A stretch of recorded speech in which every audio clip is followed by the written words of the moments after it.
reference are needed, but when starting a journey, that's why I said earlier on, you guys understand at the beginning of the journey because you're in it. Some of you have been there for a long time, so I've asked how long has he been here? He's been here since Jethro,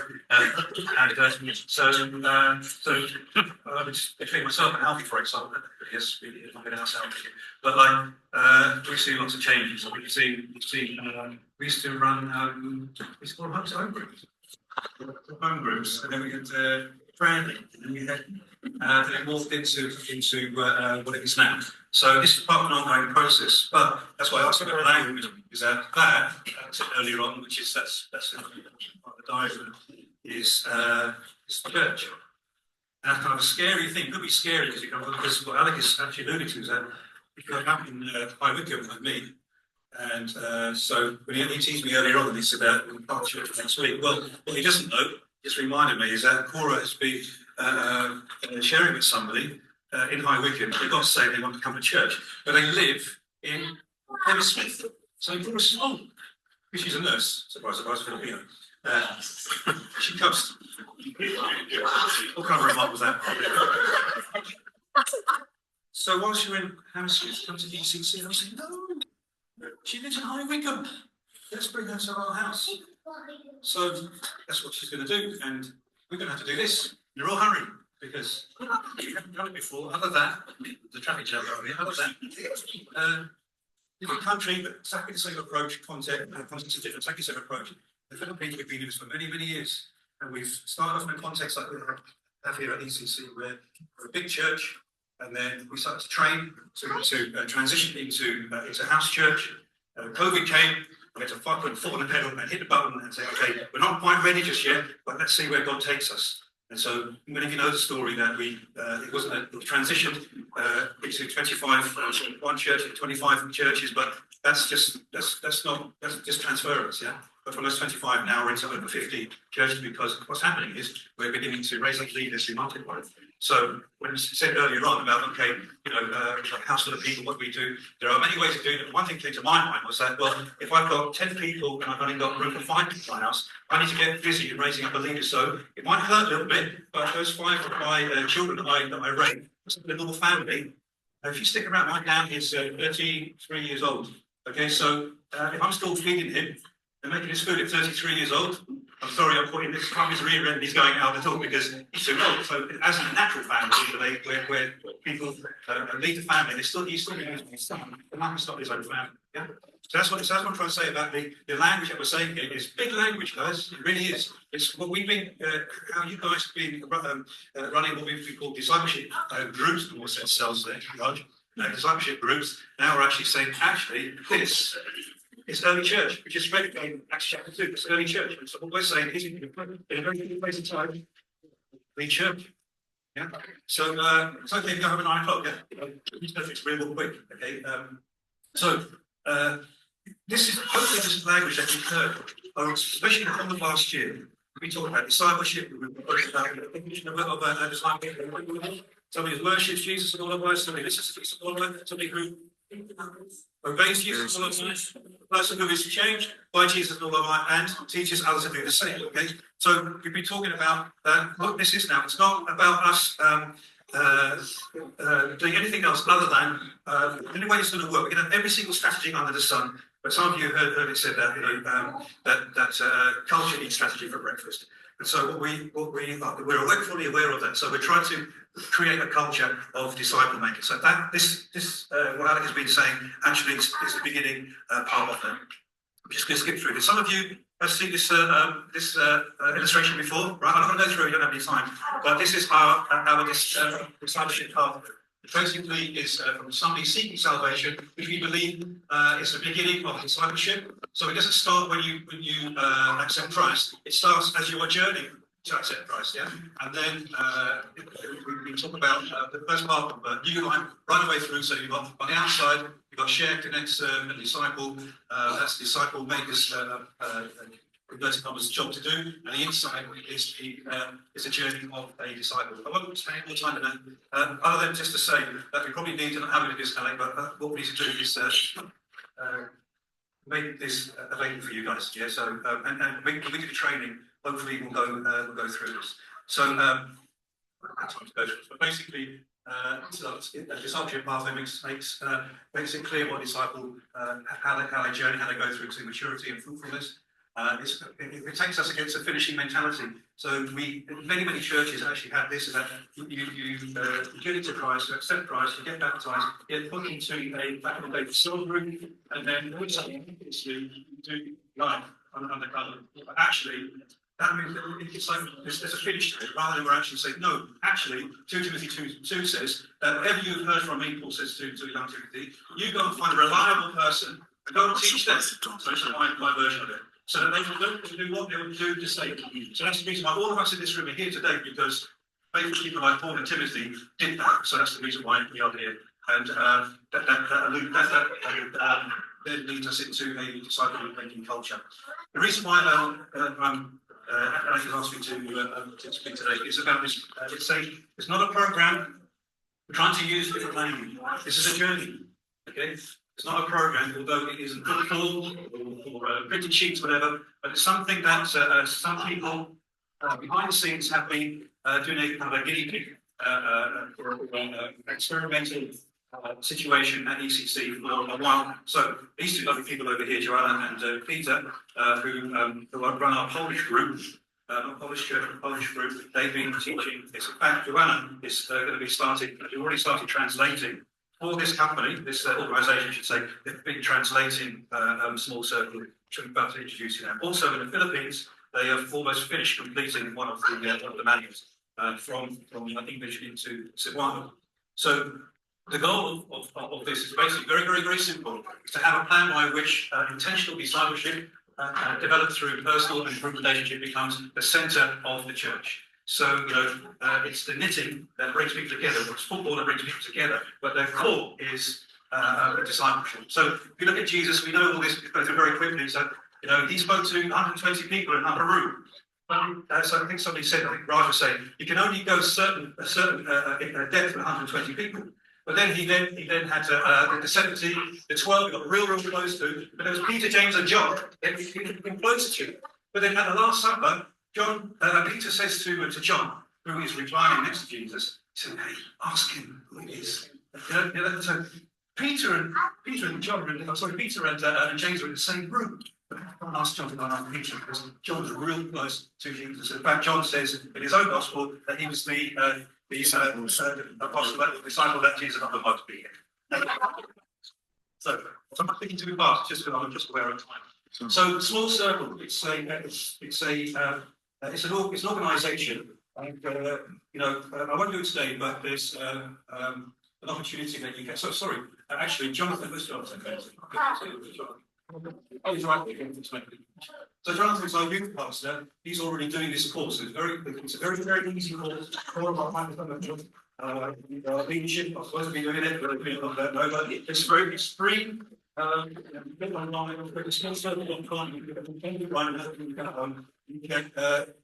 and see all these materials, but basically you can go online, you can create an account, and then you get access to the online course. And online course will help you more than say today, that's why I recommend. But how do we get to that word Small Circle written in one word? So probably heard me preach about this early last year. So I was saying that, so I used it as an example, I continue to use it in Jesus, and it never happened. But if I was to say to all of you guys here right now, that listen, can you please pray for me, because Cora and my marriage is on the rocks. And I start to go into deep detail the reason why it's on the rocks. Do you think, generally, that's an appropriate thing for me to do in a people here, 30 people say?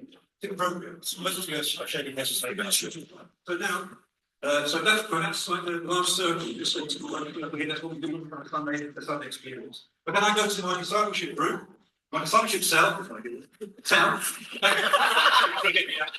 my small group, and there's like 10 people there. Okay? And I say exactly the same thing. I shared that Cora and I, our marriage is going down the path real fast. I start to get into real deep conversation about that with the 10 people. How many of you think that's appropriate for me to do that? No? Really? Please. Probably nice, so it depends on something. So that's the expression, yeah. But it's true.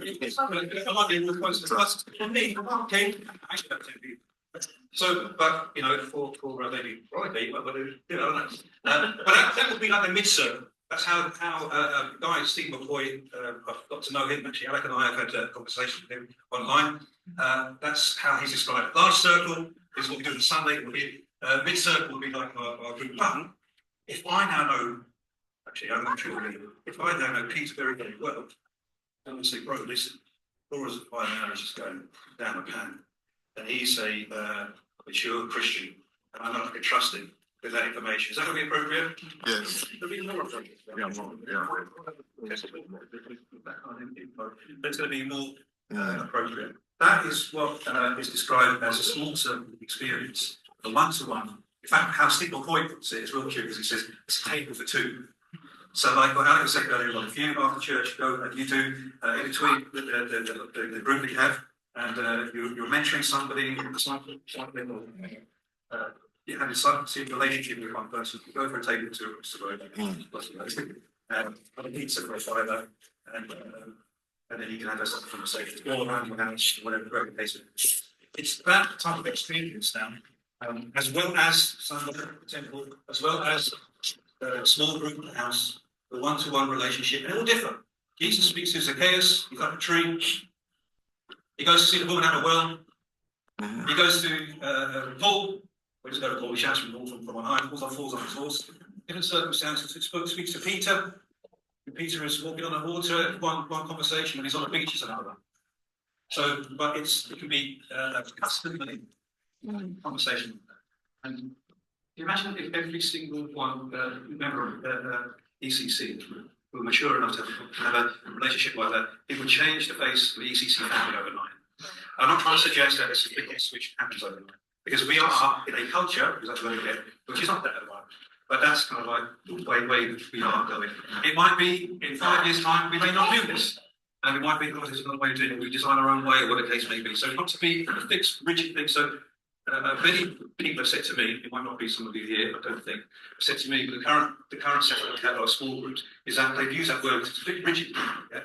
So we say, well, it's only told you to make it rigid, to be rigid. I think it's because we've had this fall down views. You know, we've backed ourselves into a corner in terms of we painted ourselves into a corner.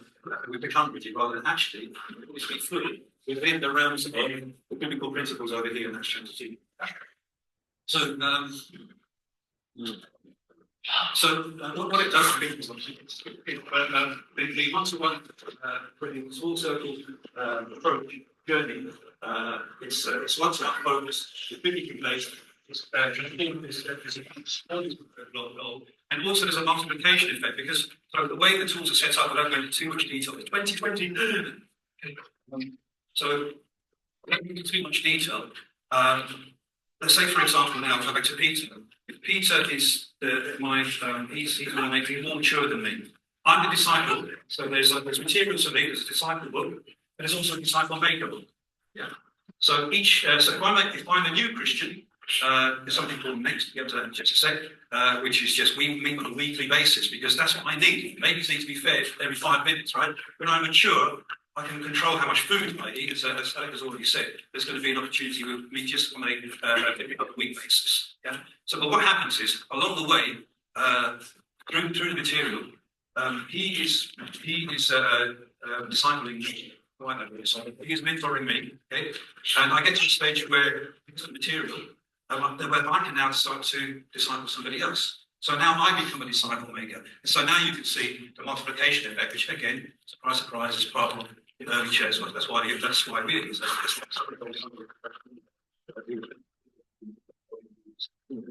So that's the multiplication effect. So these are 3 books. Next, 12 topics designed for new believers. Amongst other things, it talks about new identity, the Bible, etc. Put a bit of all on there. 12 different subjects. Now, our programmed mind will say that's 12 weeks on what we do after that. But in reality, it doesn't work out like that. So Cora at the moment is chief disciple maker. She's who some of you may know, but anyway, she's ex-Muslim. She does not want to go into a group because she really likes, she really wants to share, but she can't share with more than 2 people. But she loves meeting with Cora. So, there was, they got on to, I think it was prayer. And the next was then, they pray in 5 pillars 5 times a day. Well, you can pray in the car, you can pray in the toilet, you can pray more than 5 times a day, or even once a day, it's okay.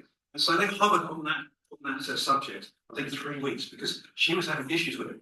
But if we have, as Alec was saying, we had just sermon this week, not meant to be like that, I was in a group, they keep on going over until I finish it. But also what happens is that we have got one sermon, we discuss that, and it goes to the next week, if there's something to, but Mark preached about this 3 weeks ago, I still can't get my head around, what do we do with that? How do we do? We can't just, but that's it now, and what's over left over on your plate to throw in the bin. No. So what this does is actually, in between the groups meeting, and we're doing one-to-one, we can hover for a long time over prayer. It might take 3 weeks, it might take a month.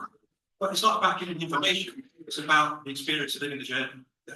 So quite often, and it's okay, I think that my pastor's listening to me, but I think quite often here at ECC, we're going to give the information. It's not about information transfer, it's about transformation in our lives. So that's what Next does, and an exchange is called Be For Us guys here. Yeah, more mature, when I say more mature people. So there's 24 top topics there every other week. You do the maths, so what's a year of teaching and doing a journey with people.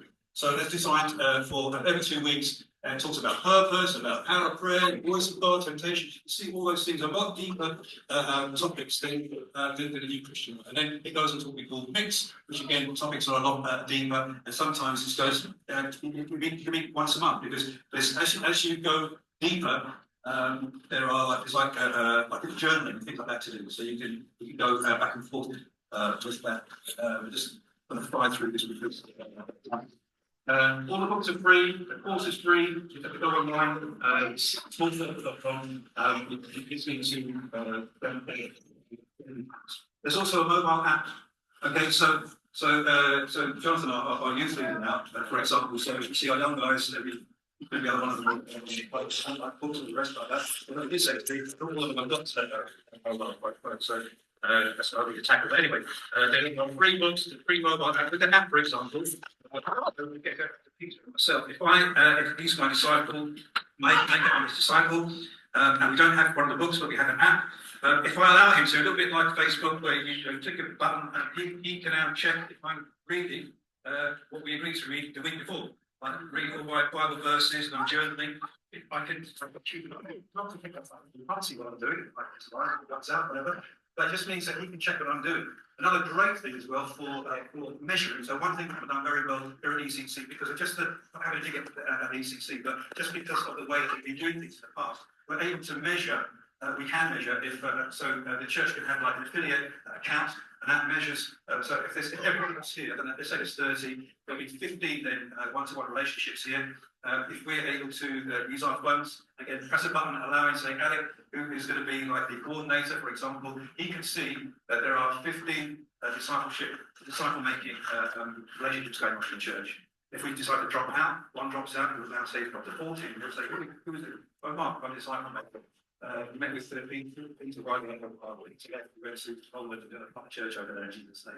So I've got to go find somebody else. So it sounds a bit controlling, but it's not. It just means that in the future, if this goes well, it's all I do is speak again.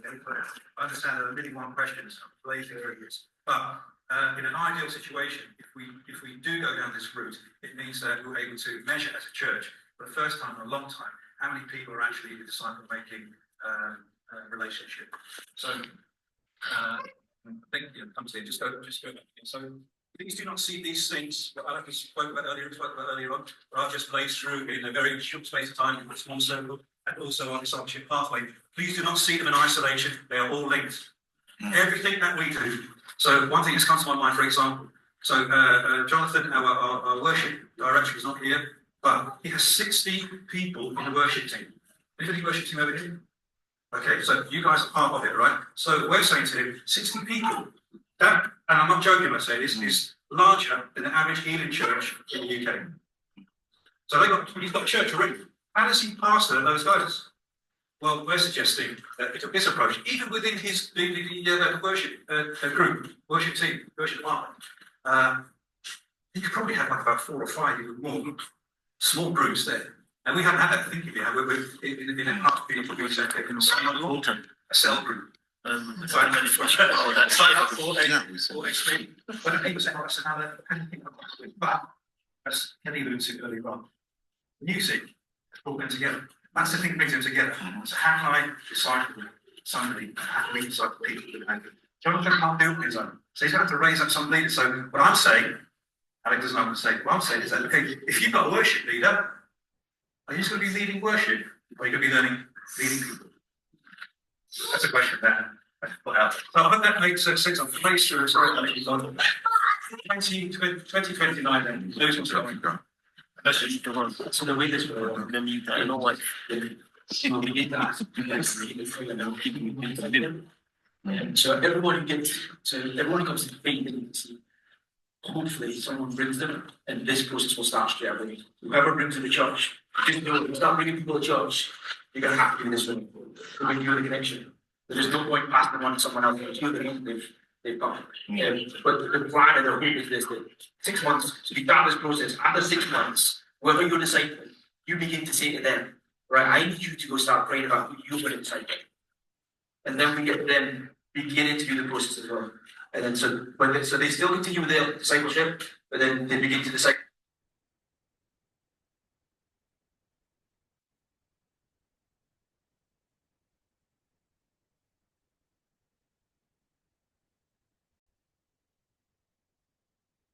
Once we start this process for 6 months, whoever you're discipling, you begin to say to them, right, I need you to go start praying about who you're going to disciple. And then we get them beginning to do the process as well. And then so they still continue with their discipleship, but then they begin to disciple someone else, and then they begin to do the same 6 months. So we begin to see this, and so the church that does this, my first question every time someone talks about one-on-one discipleship is, how big is your church? Because this is really easy with 50 people, but when we begin to look at our side, how do we create it? Without this given, I mean, he said, 1,000 people. And he said that they had 300 people that come around the side. So that's 300 people who are beginning. So that thought of disciples that make disciples. We don't just become disciples and we stick to it. We're disciples that make disciples. So how do we do that? It's really simple. It's hopefully, even if you want to, you can go download it on your phone right now. It's called Small Circle. It's an app. Some people have rated it.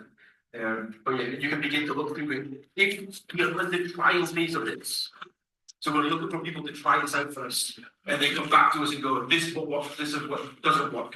So if you would like to trial this and be part of our guinea pigs, you go, I've got someone in my mind who this would be really helpful for. I was speaking to Lucas earlier on, he used to be about one of the guys' cases. This would be really helpful for because they've got loads of questions, new faith, and they're going, oh, and we went, Lewis, wait 10 minutes, and we've got an answer for you. So Lewis has already got something he's going to wait this way. Because I just told him to go into. But think about, is there someone in your group that you can go, actually, this would be helpful? Maybe they're not you believer, but maybe they're on the next phase. And going, actually, this might be helpful just to get that journey. And beginning, if there's someone in your group, you're thinking, this is someone I should raise up. Then that, you need to tell us, yeah. So, you know, so if you're going to be a guinea pig, you need to tell Mark.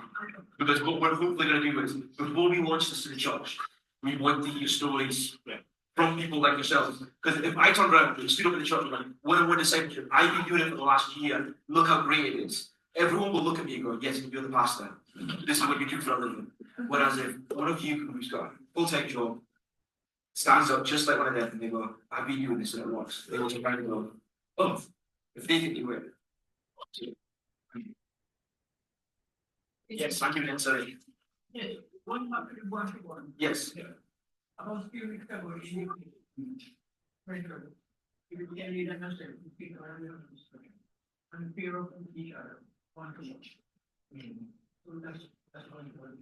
Yeah, so that's what we're going to do. So in order to make this work, because if I said to you, I want you to run a small group around you, and then when you do one-on-one discipleship, most of these will turn around and go, there's just no way. Most of them are too busy. Whereas if we begin to go 1 week, it's going to be small group week, and 1 week is going to be one-on-one discipleship week. like I said, your one-to-one discipleship. You can either do it in person or because it's only 2 people. One of those things that actually Zoom works really well for, or online works really well for, because it is just one person right back and forth. And so it means you can have that conversation wherever you are. We're also saying, I had someone ask me a question of they work in the city, and they were saying, I work in the city, I spend most of my life in the city, can I have a small group in the city? And the answer was, of course you can have a small group in the city.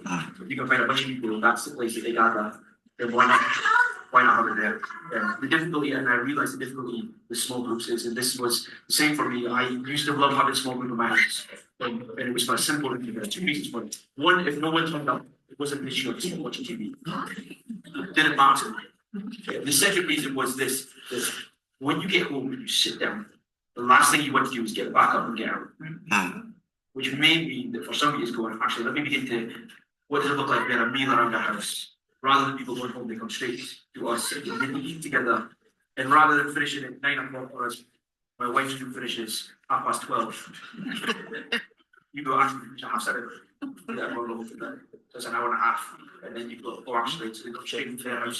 So when I used to run mine in West Street, we had a guy who was working at Oxford College, who lived in Feltham, and he would drive to my house, we'd sit in my house and we'd feed him before, because he was just like, if I go home, there's no one to come back.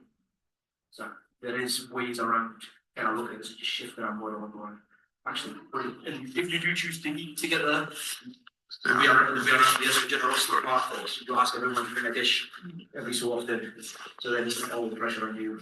And a question about how do we make it work with the kids? We'll have to try it and see what works and what doesn't work. I've seen many people who've done it before, but there are too many families in our church who are separated from this process just because they can't find childcare. They are like, how do we not begin to actually, how do we make this work for teenagers? How do we make it work for them? I love for them. All of those conversations. Any other questions? If you have got a question. Anyone question? That's my question.